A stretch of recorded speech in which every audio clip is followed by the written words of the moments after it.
यहाँ पर जो हमारा पहला प्रश्न है कि भारत का राष्ट्रीय पशु कौन-सा है? भारत का जो राष्ट्रीय पशु है दोस्तों वो कौन-सा हो जाएगा? ऑप्शन हमारा पहला है बाघ, दूसरा है शेर, तीसरा है हाथी, चौथा है गैंडा। तो हमारा राइट आंसर क्या हो जाएगा? आप लोग कमेंट कीजिए। तो हमारा भारत का जो राष्ट्रीय पशु होता है वो बाघ हो जाता है, ठीक है ना? ऑप्शन नंबर ए यहाँ पर करेक्ट आंसर हो जाएगा। चलिए अगले प्रश्न को देख लेते हैं।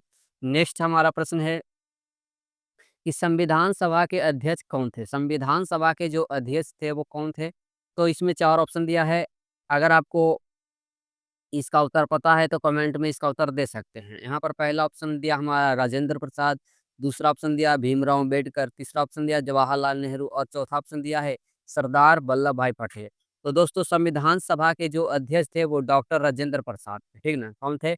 डॉक्टर राजेंद्र प्रसाद इसका सही जवाब हो जाएगा। इसके कुछ महत्वपूर्ण पॉइंट है उसको भी देखते चलिए, जो कि आपको परीक्षा में बहुत ही मददगार साबित होंगे। तो डॉक्टर राजेंद्र प्रसाद को 11 दिसंबर 1946 को संविधान सभा का अस्थायी अध्यक्ष चुना गया था, ठीक ना? कौन से अध्यक्ष थे? अस्थायी, मतलब कि हमेशा के लिए ये अध्यक्ष बन गए संविधान सभा के। बाद में वे भारत के प्रथम राष्ट्रपति भी बने थे। अगर कोई पूछेगा कि भारत के प्रथम राष्ट्रपति कौन है? तो कौन हो जाएगा? राजेंद्र प्रसाद। और उसके पहले क्या थे? तो संविधान सभा का अस्थायी अध्यक्ष थे, ठीक ना? संविधान सभा का अस्थायी अध्यक्ष थे। चलिए नेक्स्ट प्रश्न को देख लेते हैं। नेक्स्ट हमारा प्रश्न है कि भारत में सबसे लंबी नदी कौन-सी है? भारत की जो सबसे लंबी नदी हो जाएगा वो कौन-सा हो जाएगा?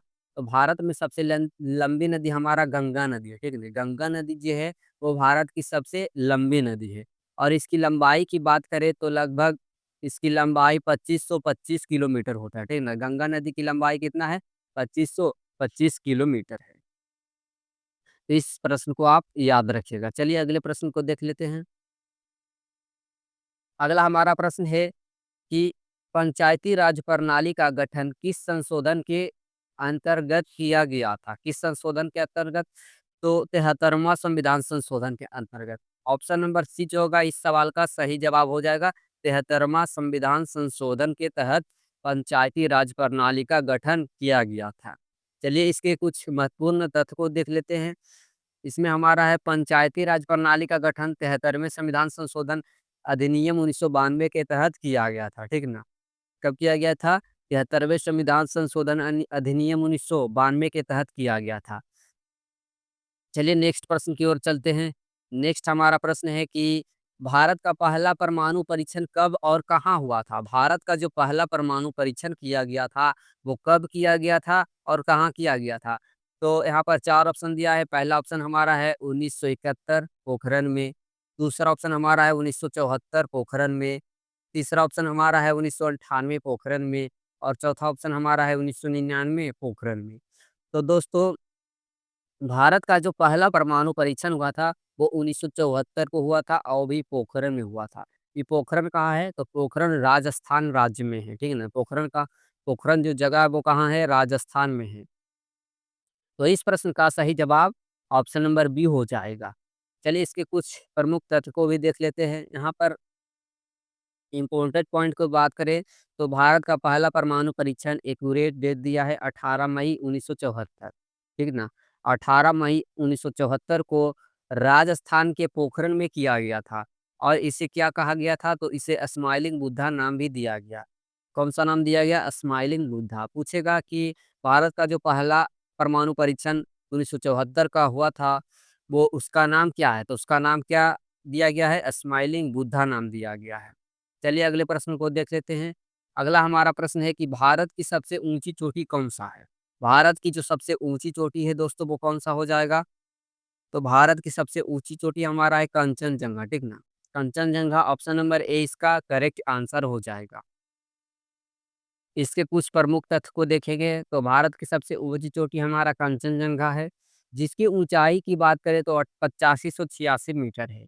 8586 मीटर है और फीट में इसका मान कितना हो जाएगा? 28,169 फीट। 28,169 फीट हो जाएगा और मीटर में बात करेंगे तो 8586 मीटर हो जाएगा।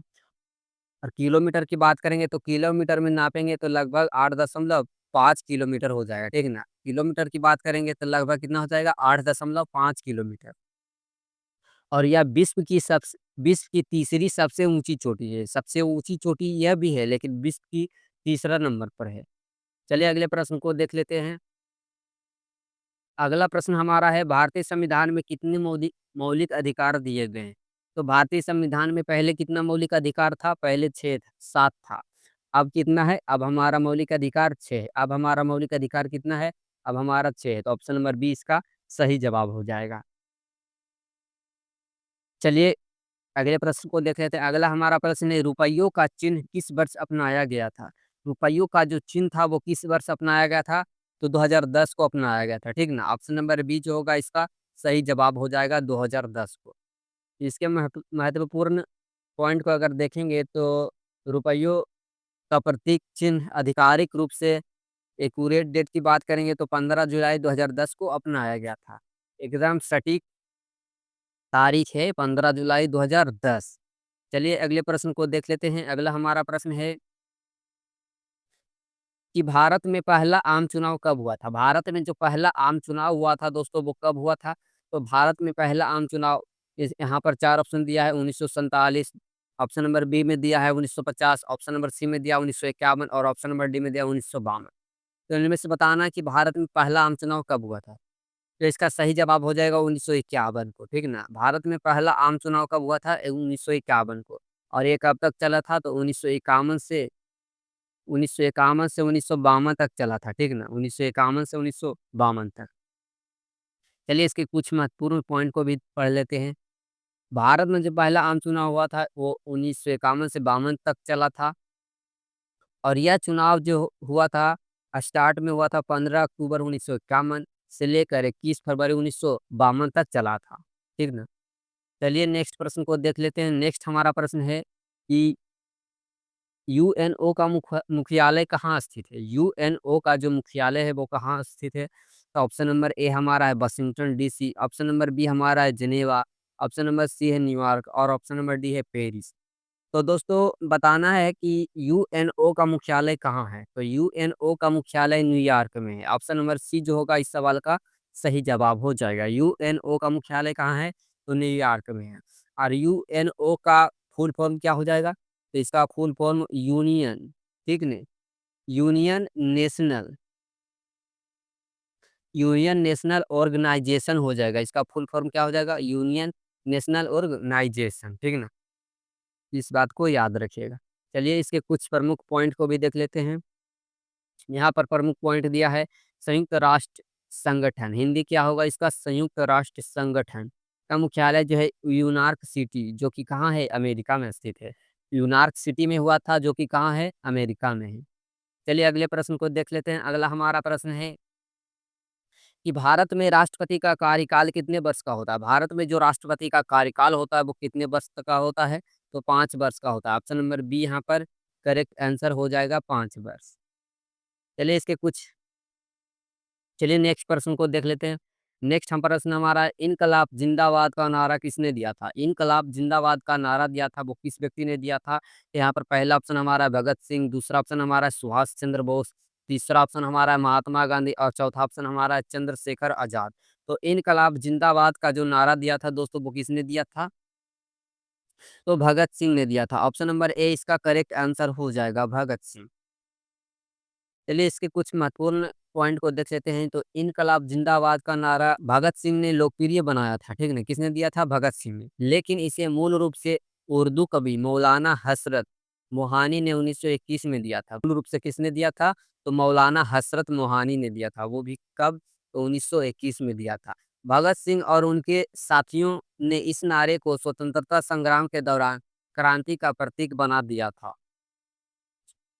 चलिए नेक्स्ट प्रश्न को देख लेते हैं। नेक्स्ट प्रश्न हमारा है, विश्व का सबसे बड़ा महाद्वीप कौन-सा? विश्व का जो सबसे बड़ा महाद्वीप कौन-सा हो जाएगा? तो एशिया जो हमारा हो जाएगा विश्व का सबसे बड़ा महाद्वीप। विश्व का सबसे बड़ा महाद्वीप कौन-सा हो जाएगा? एशिया हो जाएगा।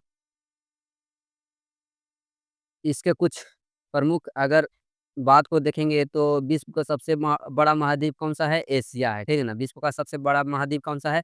एशिया। क्षेत्रफल कितना है? तो इसका क्षेत्रफल है 4.45 करोड़ वर्ग किलोमीटर। पृथ्वी के कुल भूमि का कितना परसेंट है? लगभग 30% है। पृथ्वी के कुल भूमि का लगभग कितना परसेंट है एशिया? तो लगभग 30% है। इसका एक्यूरेट क्षेत्रफल कितना है? 4.45 करोड़ वर्ग किलोमीटर है। जनसंख्या की बात करेंगे तो जनसंख्या यहाँ पर लगभग 4.7 अरब है, जो कि दुनिया की लगभग 60% आबादी यूरो एशिया में ही है, ठीक ना? 60% से भी अधिक आबादी कहाँ है? एशिया में है। और इसमें सबसे बड़ा देश कौन-सा है? चीन है। एशिया महादेश का सबसे बड़ा देश कौन-सा है? चीन है। दूसरे नंबर पर भारत है। फिर रूस, जापान जैसे बड़े देश शामिल हैं जनसंख्या में। विश्व की सबसे ऊँची चोटी माउंट एवरेस्ट है, भी यहीं पर है, एशिया में स्थित है। विश्व की जो सबसे ऊँची चोटी है, वो कहाँ है? एशिया में स्थित है, जिसकी ऊँचाई कितना है? 8848 मीटर है। चलिए अगले प्रश्न को देख लेते हैं। अगला हमारा प्रश्न है कि भारत के प्रथम राष्ट्रपति कौन थे? भारत के प्रथम राष्ट्रपति कौन थे? तो डॉक्टर राजेंद्र प्रसाद थे। भारत के प्रथम राष्ट्रपति कौन थे? डॉक्टर राजेंद्र प्रसाद इसका सही जवाब हो जाएगा। इसके महत्वपूर्ण तथ्य को अगर देखेंगे तो इनका कार्यकाल कब से कब तक रहा? तो इनका कार्यकाल 26 जनवरी 1950 से 13 मई 1962 तक चला था। जो डॉक्टर राजेंद्र प्रसाद जो भारत के प्रथम राष्ट्रपति थे, उनका कार्यकाल कब से कब तक था? तो 26 जनवरी 1950 से 13 मई 1962 तक था। वे 2 बार राष्ट्रपति बनने वाले एकमात्र व्यक्ति थे। डॉक्टर राजेंद्र प्रसाद थे जो कितने बार राष्ट्रपति बने थे? 2 बार राष्ट्रपति बने थे। स्वतंत्रता संग्राम में सक्रिय भूमिका निभाई और भारतीय संविधान सभा के अध्यक्ष भी रहे हैं। डॉक्टर राजेंद्र प्रसाद जो थे वो भारतीय संविधान सभा के अध्यक्ष भी रह चुके हैं। इसे देश रत्न की उपाधि भी दी गई है। डॉक्टर राजेंद्र प्रसाद को कौन-सी उपाधि दी गई है? तो देश रत्न की उपाधि दी गई है। इस बात को आप लोग याद रखिएगा। चलिए अगले प्रश्न को देख लेते हैं। अगला हमारा प्रश्न है कि भारत में हर साल राष्ट्रीय विज्ञान दिवस कब मनाया जाता है? भारत में जो हर साल राष्ट्रीय विज्ञान दिवस मनाया जाता है, वो कब मनाया जाता है? तो 28 फरवरी को मनाया जाता है। 28 फरवरी को ऑप्शन नंबर ए इसका करेक्ट आंसर हो जाएगा। 28 फरवरी को मनाया जाता है, ठीक ना? चलिए नेक्स्ट प्रश्न को देख लेते हैं। नेक्स्ट प्रश्न हमारा है सबसे अधिक घनत्व वाला ग्रह कौन-सा है? कौन से ग्रह का घनत्व जो है वो सबसे ज़्यादा है? तो सबसे ज़्यादा वाला घनत्व कौन-सा? हमारा पृथ्वी ग्रह जो है, उसमें घनत्व सबसे ज़्यादा है। चलिए इसके कुछ प्रमुख तत्व को देख लेते हैं। तो सौर मंडल में सबसे अधिक घनत्व वाला ग्रह जो हमारा पृथ्वी है, जिसका घनत्व कितना है? लगभग 5.51 ग्राम प्रति घन सेंटीमीटर है, ठीक ना? कितना घनत्व में है? 5.51 ग्राम प्रति घन सेंटीमीटर। शनि जो है इसका घनत्व कितना है? 0.69 ग्राम प्रति सेंटीमीटर क्यूब। यानी कि सबसे कम घनत्व वाला ग्रह की बात करेंगे तो शनि हो जाएगा और सबसे ज़्यादा किसका है? तो सबसे ज़्यादा पृथ्वी का है, ठीक ना? सबसे ज़्यादा घनत्व पृथ्वी ग्रह का है और सबसे कम घनत्व जो है वो शनि ग्रह का है। चलिए अगले प्रश्न को देख लेते हैं। अगला हमारा प्रश्न है कि कौन-सा विटामिन सूरज की रोशनी से प्राप्त होता है? यानी सूर्य के प्रकाश से कौन से विटामिन प्राप्त होती है? तो कौन-सा विटामिन रहता है? तो सूर्य के प्रकाश में विटामिन डी पाया जाता है। ऑप्शन नंबर डी इस सवाल का सही जवाब हो जाएगा। चलिए अगले प्रश्न को देख लेते हैं।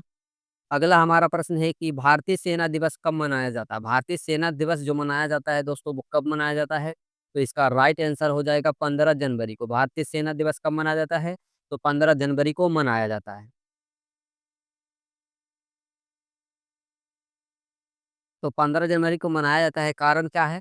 क्योंकि 15 जनवरी 1949 को जनरल के एम करियप्पा, ठीक ना? जनरल के एम करियप्पा ने British commander in chief general फ्रांसीसी बूचर से भारतीय सेना की कमान सँभाली थी। इसलिए 15 जनवरी को और राष्ट्रीय सेना दिवस मनाया जाता है।